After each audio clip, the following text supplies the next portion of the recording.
En esta crítica exploramos por qué Forrest Gump dejó de ser una película para convertirse en un mito americano. Lo curioso es que antes de ser un fenómeno, el proyecto estuvo a punto de colapsar. Paramount no confiaba en una historia tan inusual y recortó el presupuesto, intentando eliminar la mítica secuencia de la carrera por Estados Unidos. En un movimiento que parecía una locura, Robert Zemeckis y Tom Hanks pagaron el rodaje de su propio bolsillo. De hecho, el actor renunció a su salario fijo a cambio de un porcentaje de beneficios, una apuesta que terminó reportándole $40 millones. Ese nivel de detalle llegó incluso a la icónica pluma del inicio. No fue puro azar, sino una proeza técnica grabada sobre fondo azul y animada digitalmente para avisarnos, desde el primer segundo, que estábamos ante algo revolucionario. Corría el año 1994, una de las cosechas más brillantes de la historia del cine, cuando Robert Zemeckis decidió llevar a la pantalla esta odisea emocional. Aunque hoy nos parezca imposible imaginar a otro protagonista, el papel le fue ofrecido originalmente a John Travolta, quien lo rechazó para rodar Pulp Fiction, permitiendo que Tom Hanks construyera una interpretación que le valdría su segundo Oscar consecutivo. Bill Murray y Chevy Chase también estuvieron entre los nombres considerados, lo que convierte el casting de Forrest Gump en uno de esos grandes ¿qué habría pasado si? De los años 90. Hanks estuvo acompañado por un reparto sólido con Robin Wright, Gary Sinise, Michael T. Williamson y Sally Field, quienes ayudaron a que esta producción de $55 millones se transformara en un titán de la industria.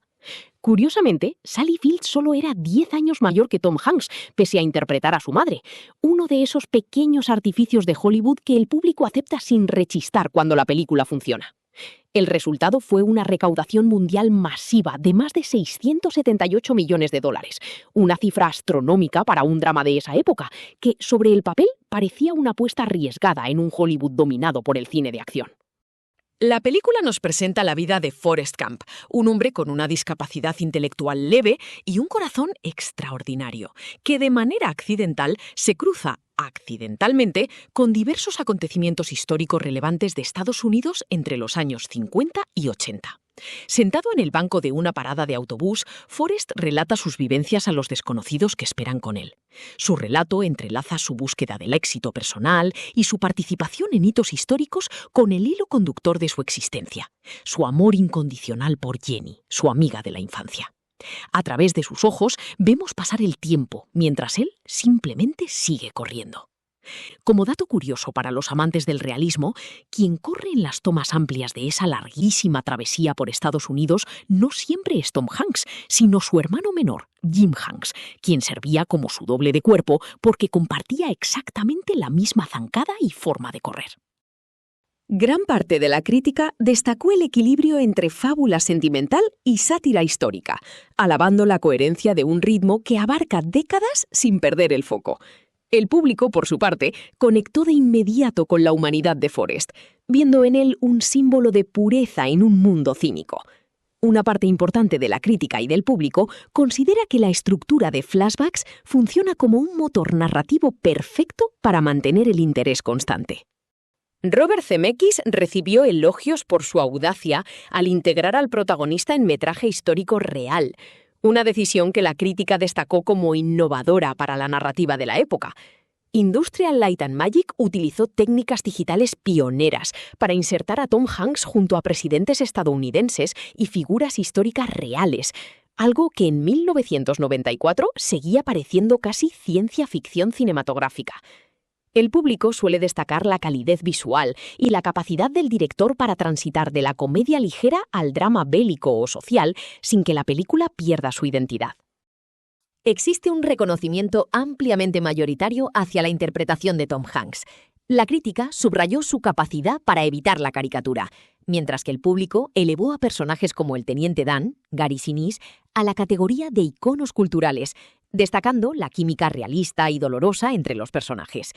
En el caso de Gary Sinise, muchos espectadores creyeron realmente que el actor había perdido las piernas durante las escenas del Teniente Dan, un efecto conseguido combinando trucos físicos clásicos y efectos digitales de Industrial Light and Magic. El realismo fue tal que la interpretación de Gary Sinise caló hondo en la comunidad de veteranos. De hecho, el actor fundó años más tarde la Gary Sinise Foundation para ayudar a militares heridos. demostrando que el impacto del personaje saltó de la pantalla a la vida real. Por otro lado, Michael T. Williamson, quien dio vida a Baba, tuvo que usar una prótesis labial durante todo el rodaje para lograr su aspecto característico, una pieza tan incómoda que le dificultaba comer, pero que fue vital para crear a uno de los personajes más queridos del cine. Para construir la voz de Forrest, Hanks imitó el acento natural de Michael Conner Humphries, el niño que interpreta al personaje en su infancia, una decisión que inicialmente generó dudas dentro del estudio. En el apartado técnico, la crítica profesional valoró especialmente el uso pionero de los efectos visuales digitales, no para crear monstruos, sino para alterar la historia. Incluso escenas aparentemente sencillas escondían complejos trucos visuales. Durante las partidas de ping-pong, la pelota fue añadida digitalmente en muchas tomas y Tom Hanks tuvo que interpretar los movimientos mirando al vacío con una precisión casi absurda. CMX llegó a decirles a los actores que no parpadearan durante las tomas de ping-pong para que el efecto digital fuera perfecto. Y si alguna vez te has preguntado qué pasó con el famoso banco donde Forrest espera el autobús, no lo busques en una calle de Georgia. Se encuentra a salvo en el Museo de Historia de Savannah para evitar que los cazadores de recuerdos lo deterioraran, tras convertirse en uno de los objetos de atrezo más fotografiados del mundo. La banda sonora de Alan Silvestri y la selección de temas de la época son citadas frecuentemente por el público como elementos esenciales que refuerzan la nostalgia y la carga emocional del filme. El debate global sitúa a la película como una obra que intenta celebrar el espíritu humano frente a la adversidad. Mientras algunos críticos más rigurosos la ven como una visión simplista de la historia, el público general la defiende como una metáfora optimista y necesaria, logrando una de las puntuaciones más altas y estables en los agregadores de opinión popular.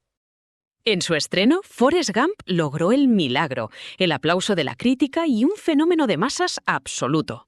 Su paso por los Oscar de 1995 es ya leyenda cinéfila. Se llevó 6 estatuillas, incluyendo película, director y actor, logrando imponerse en un año de competencia feroz frente a titanes como Pulp Fiction o Cadena Perpetua. Aunque hoy existan lecturas modernas que cuestionan su mensaje político, su peso cultural es incontestable. Se ha consolidado como un pilar de la cultura pop, donde todo es icónico, desde el Banco de Savannah hasta su banda sonora, un hito que vendió 12 millones de copias y llevó la película de los cines a los hogares de todo el mundo. Hoy, el consenso la sitúa como un retrato esencial del siglo XX que ha envejecido con la dignidad de los relatos que apuestan por la emoción pura. El cine, al igual que la vida misma, tiene esa capacidad asombrosa de sorprendernos. Al final, Forrest tenía razón. La vida es como una caja de bombones. Nunca sabes lo que te va a tocar. A nosotros, por suerte, nos tocó esta película.